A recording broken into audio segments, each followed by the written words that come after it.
Today we're talking about some of the biggest Marvel rivalries in history. These are characters who just downright hate each other. Nothing like a good old college rivalry to keep you sharp on your toes. If Victor Von Doom and Reed Richards, two of the smartest men in Marvel Comics, had teamed up together, the world would probably be a complete utopia. Unfortunately, Dr. Doom is a completely arrogant guy, and he is much more theoretical, whereas Reed is incredibly practical. Reed also seems to not respect boundaries, as in college he read his rival's research on trying to save his own mother and then proceeded to tell Doom all the ways it wouldn't work. Doom's arrogance led him to dismiss Reed, and then it turned out Reed was right, which led directly to the scarring of Doom's face. Their rivalry comes almost entirely down to the fact that Doom will never admit that Reed is smarter than him. What's interesting about this next one is that there probably wouldn't even be a Captain America without the Red Skull's existence. If it weren't for Johann Smith's activities in the Axis side of power during Marvel's World War II, then the plan for a super soldier to combat him may not have ever appeared. Stopping the Red Skull was one of Steve Rogers' first assignments, and his whole Captain America persona was created in stark contrast to the Red Skull, who had become an icon for his side of the war. As such, the rivalry between these two characters is one of the longest running ones in Marvel's history. Even after Captain America was frozen in ice for decades, it came back to the world, Skull found a way to follow him. The mutant Rogue first started out as a villain in Marvel Comics. She was part of Mystique's Brotherhood of Evil Mutants, and one of their first attacks on the Avengers involved ambushing a recently returned Danvers. Rogue, who was still learning to use her abilities, accidentally fully absorbed both Danvers' memories and her powers. The attack completely drained Carol of her powers and erased her mind, and then to add insult to injury, Rogue immediately chucked Carol off the Golden Gate Bridge. Luckily, Spider-Woman was there and able to rescue her, and Professor Xavier was able to restore her memories, but it wasn't complete. Carol remembered things, but it was more like watching a show about her life instead of actually having lived it. Carol regained her powers eventually, but her life was destroyed by a scared young woman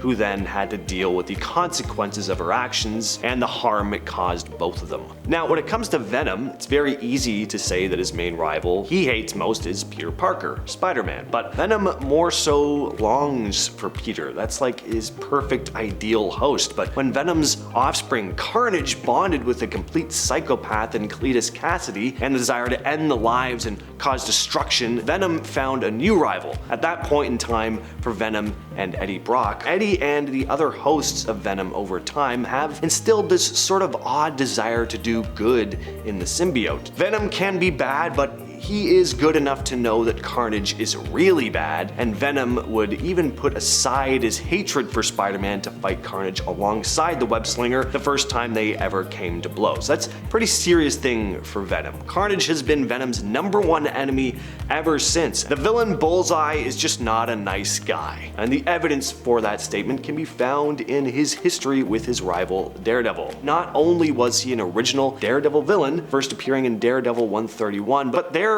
rivalry became more and more personal, especially when we learned that Bullseye had become completely obsessed with his defeats to Daredevil, even hurting others like Black Widow just to get Matt Murdock. But Bullseye just completely lost it when the Man Without Fear defeated him yet again. Now he literally started to see strangers on the street as Daredevil, who would promptly send them to the afterlife for that reason. But I'd be remiss if I didn't say the rivalry became personal for Daredevil too, especially after two separate occasions where Bullseye had ended the lives of Matt Murdock's biggest love interest in Elektra and Karen Page. Kingpin started out as a Spider-Man villain. It was never personal, except maybe when Spider-Man embarrassed Wilson Fisk in front of an entire prison for hurting Peter's Aunt May. He's not Spider-Man's main rival. Another closer contender for that role would be Dr. Octopus. But look, if we are being honest with each other here, the personal connections and personal attacks against Spider-Man that belong to Norman Osborn, Green Goblin, have absolutely made a bigger splash in Peter's life than anything any other villain has done. Green Goblin orchestrated the Clone Saga, one of the most infamous Spider-Man stories that saw the hero completely doubt who he was, and he did it all from the shadows. After taking the life of Gwen Stacy and coming back from his own demise, Norman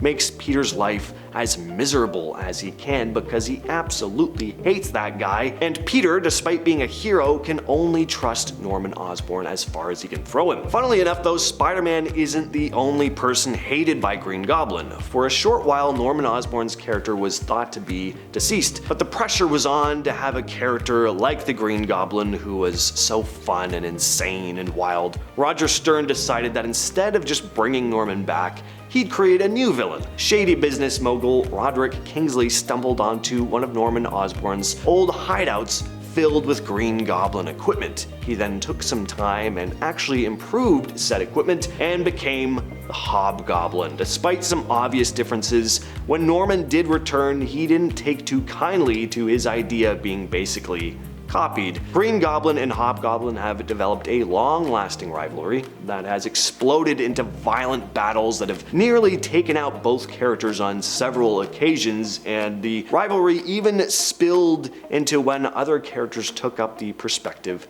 titles. When it comes to Deadpool, it seems that he doesn't seem to have his own dedicated villain, but I can assure you he does. The one who may just be his number one goes to the name T-Ray. T-Ray was introduced in 1997's Deadpool #1 as another merc who competed with Deadpool to be the best mercenary in Hell House, a mercenary dispatch center that Deadpool frequented. To that end, he basically became like Deadpool's Sabretooth. T-Ray set Deadpool's mask on fire, setting Wade into a panic. Typhoid Mary later impersonated Siren and slept with Wade as part of T-Ray's plan to mess with Deadpool. After psychologically breaking Deadpool, T-Ray nearly wiped him out physically and took over the Hell House. T-Ray also resurrected Wade's wife, Mercedes Wilson, before attacking him again. Deadpool was led to believe that T-Ray had taken out Mercedes years later, making their rivalry all the more personal. During the battle, however, it was revealed that T-Ray was actually the original Wade Wilson. T-Ray claimed that Deadpool was a mercenary who murked his wife, Mercedes, and stole his name. As a result, T-Ray trained to become a mercenary and get his revenge on Deadpool. Over the years, it became unclear who the original Wade Wilson really was between Deadpool and T-Ray, but no matter who it was, these two have a dark past that constantly brings them back into conflict. There is another Deadpool rival who I want to talk about. His name is Thanos. However, this rivalry is all over a girl or a cosmic entity, really. See, for the longest time, Thanos had been simping hard for Mistress Death, the literal embodiment of it in the Marvel Universe. But because of Deadpool's many run-ins with Death itself and how he basically keeps escaping her, this lady has been a little bit interested in the merc for a hot minute now, and Wade fell hard for her as well. The big purple problem is Thanos. Thanos had essentially cursed Deadpool with immortality, literally vowing to find a way to resurrect Deadpool anytime he manages to actually pass away and get some sleep, for the sole purpose of keeping Wade and the Mistress away from each other. It's clear that the hate is there on Thanos' side of things, even if it's just born from jealousy. Other than that, Thanos just also enjoys doing horrible things to Deadpool because he can. He's an absolute psychopath after all. For our last point today, we're talking about the King of Atlantis, Namor, the Submariner, and the King of Wakanda,